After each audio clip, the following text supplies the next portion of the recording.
Saya menjemput Yang Berhormat Bayu. Dipersilakan.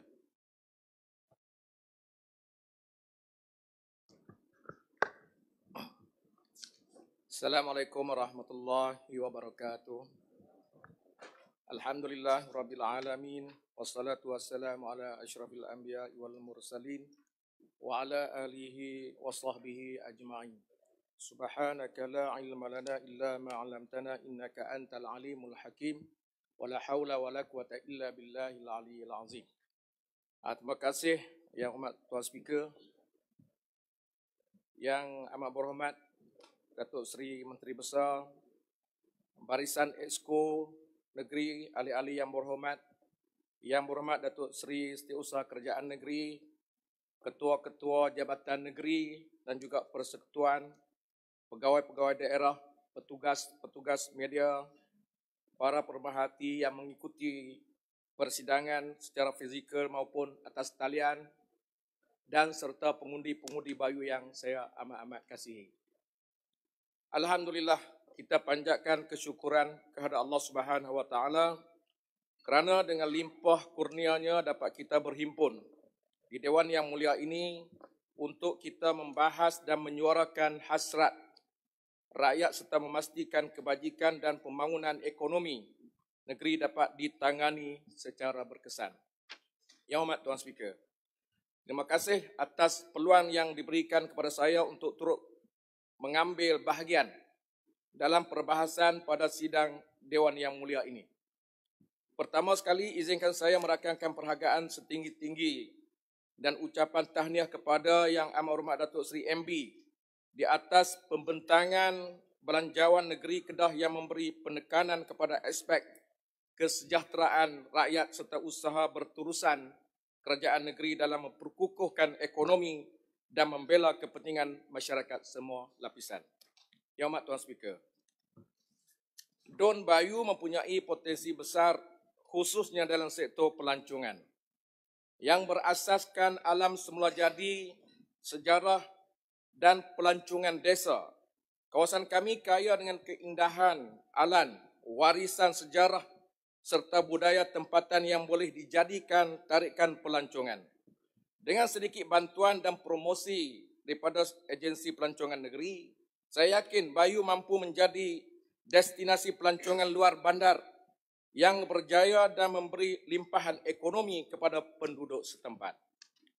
Dalam sektor pertanian pula, saya mencadangkan agar jabatan dan agensi berkaitan dapat merangka plan pembangunan pertanian berdasarkan potensi setempat, bukan plan umum yang sama digunakan di semua kawasan.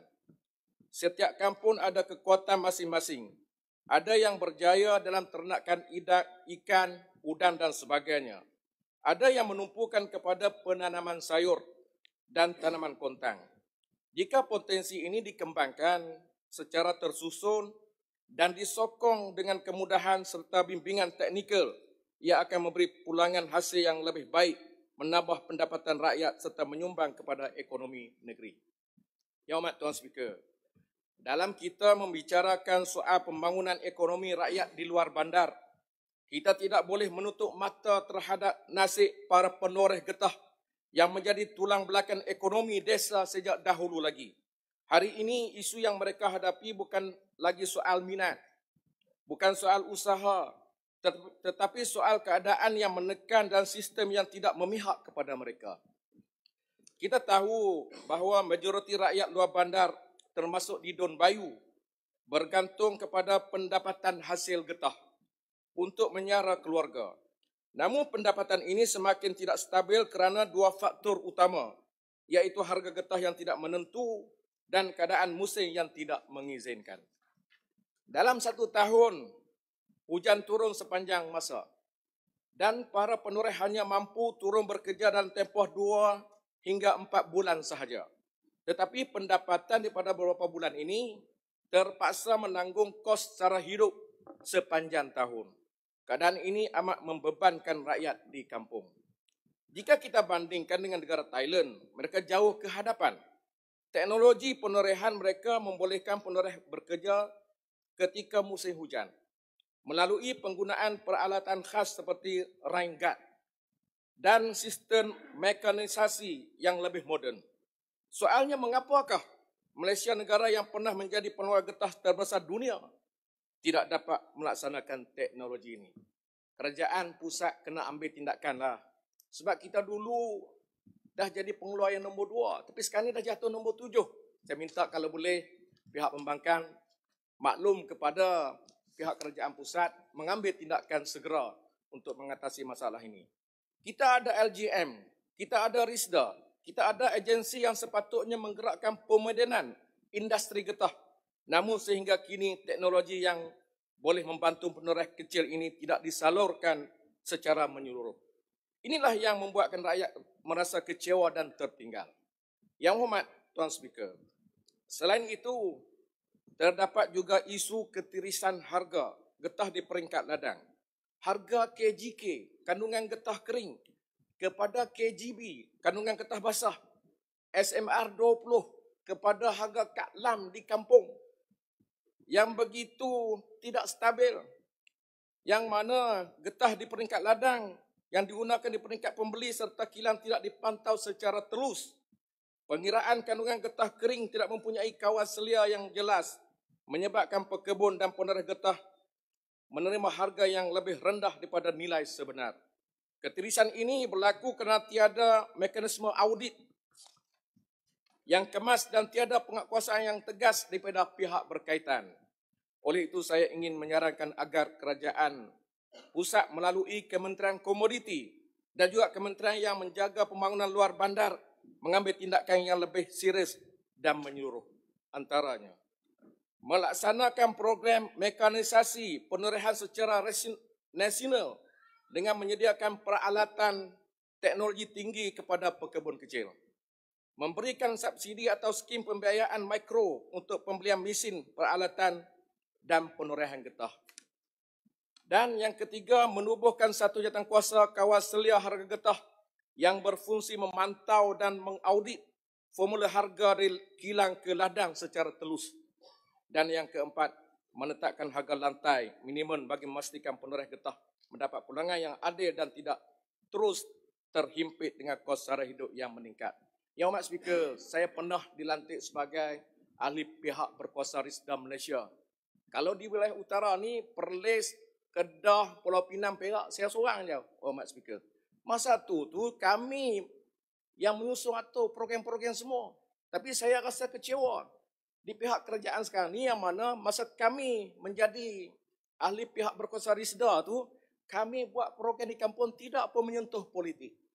Dan kami tidak pun menyusun program-program RISDA ni ke arah politik. Tapi hari ini kita melihat RISDA terpaksa akur dengan arahan-arahan daripada kementerian turun ke kampung-kampung dan menaikkan imej pemimpin dan parti tertentu.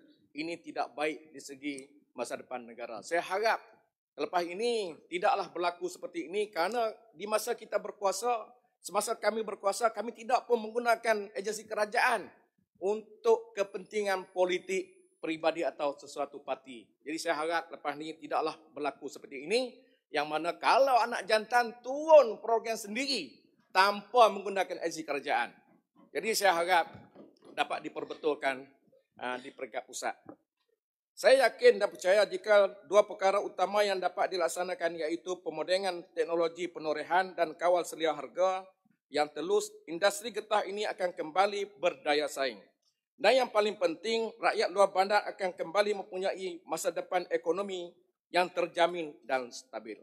Yang Hormat Pengerusi, di segi infrastruktur pula, saya ingin menarik perhatian beberapa titik dan jalan rosak yang perlu dibaik segera. Contohnya di titik Kampung Teluk Rambung, kawasan saya, Batu Lapan Siung, yang dilanda banjir tempoh hari, masih belum dibaik pulih sepenuhnya. Penduduk di sini terpaksa menggunakan titik batang nyo, batang kelapa lah, atau batang kelapa sebagai laluan sementara. Keadaan ini amat berisiko kepada keselamatan, terutamanya bagi mereka yang keluar mencari rezeki dan pelajar sekolah yang ulang-alik. Hari ini isu keselamatan lama dah, setahun lebih kat 2 tahun. KKRW, ICU dah turun pun tengok. Tapi mengapa tidak ambil tindakan? Jadi saya harap kerajaan pusat, janganlah nak harap kerajaan negeri. Kerajaan negeri bukan tanggungjawab dia sangat tu. Itu tanggungjawab kerajaan pusat. Karena dalam kampung tu kalau nak kena kami pun, dalam kampung tu ada pelbagai parti politik. Parti sebelah sana pun ada, parti sebelah sini pun ada. Tapi mengapa nak hukum tak nak buat titi yang runtuh masa-masa berlaku bencana banjir? Sedangkan kalau keselamatan anak-anak sekolah keluar, kalau berlaku keselamatan, ini akan menjadi isu yang besar. Saya harap KKRW, ICU, JKR tak terlibatlah. KKRW, ICU mengambil perhatian yang serius lah.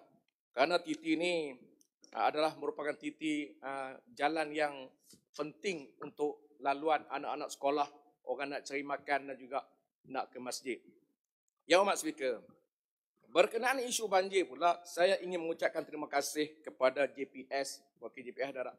JPS kerana telah melaksanakan kerja-kerja pembersihan dan mendalamkan sungai secara kecil-kecilan seperti yang saya bangkitkan dalam sidang DUN yang lepas. Alhamdulillah, hasilnya dapat kita lihat apabila hujan, tempoh hari hujan tidak lagi menyebabkan banjir seteruk sebelumnya.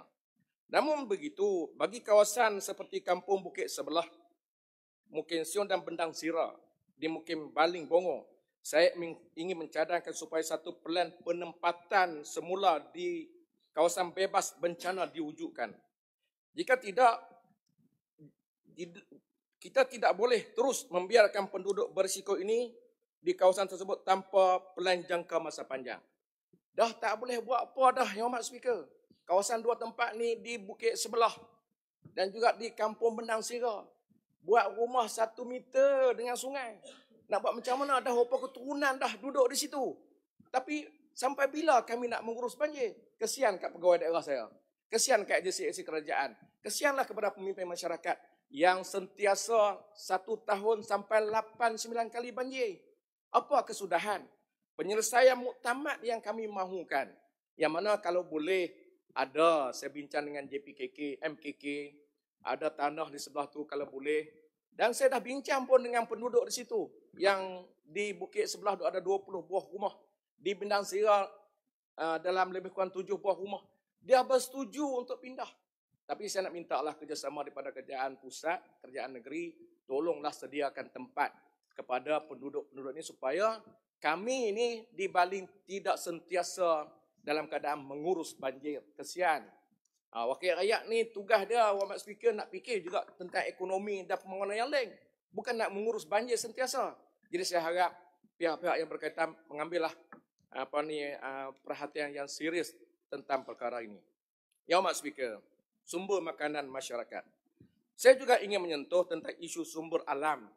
Sebelum ini saya bangkitkan tentang kekurangan ikan di sungai-sungai.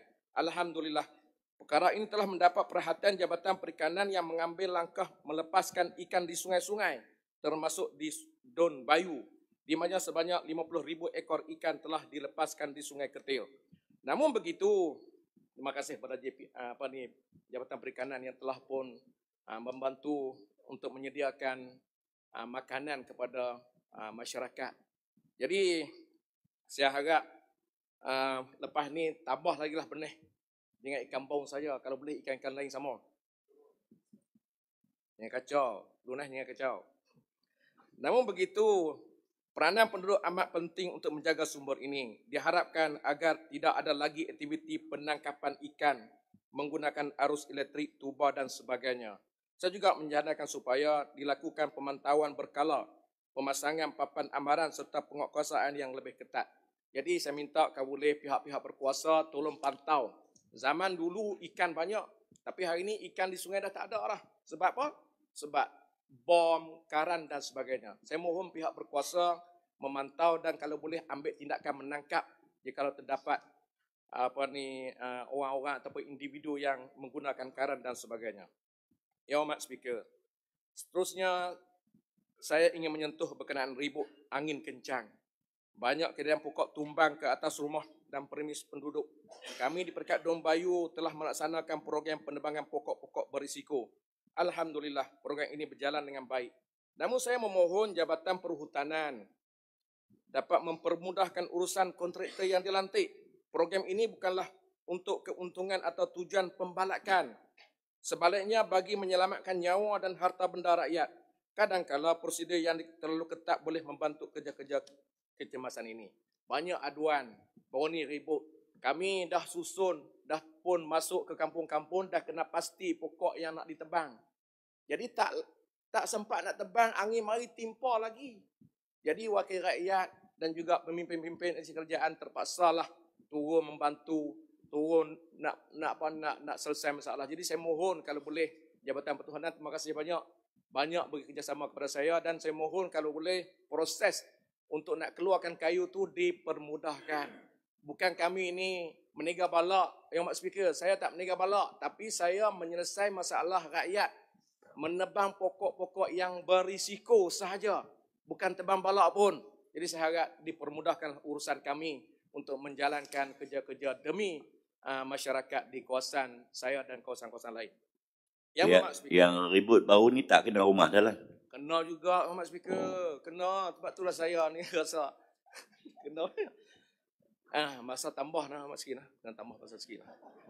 Yang Mak cukup baik dengan saya. Dia memang orang yang bagus. Saya amat yakin dia ada kebolehan yang bijaksana. Bagi lagi pasal. Berkenaan sektor pelancongan luar bandar pula selaras dengan status baling sebagai ekor pelancongan, saya dimaklumkan ada dana daripada pusat. Yang Hormat Kebangsaan, kalau boleh saya mohon, saya tak rasa cemburu kalau dana-dana ni diberi kepada kawasan-kawasan lain, tetapi memandangkan Baling ni dipilih sebagai kawasan ekor pelancongan. Kalau boleh, berilah penumpuan kepada kawasan-kawasan saya ini yang mana banyak produk-produk baru yang boleh diketengahkan. Saya harap Yang Hormat Kebangsaan berilah perhatian yang serius kerana Baling ini merupakan kawasan ekor pelancongan. Terima kasih Yang Hormat ekor pelancongan yang ada jugalah bantu.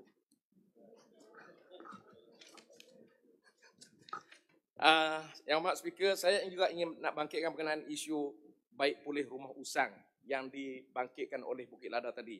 Dalam mesyuarat fokus group yang lalu, masih banyak rumah yang menanti giliran untuk dibaik pulih. Ada yang dimaklumkan walaupun sudah berada dalam senarai giliran, perlu menunggu sehingga lebih setahun sebelum peruntukan dapat disalurkan.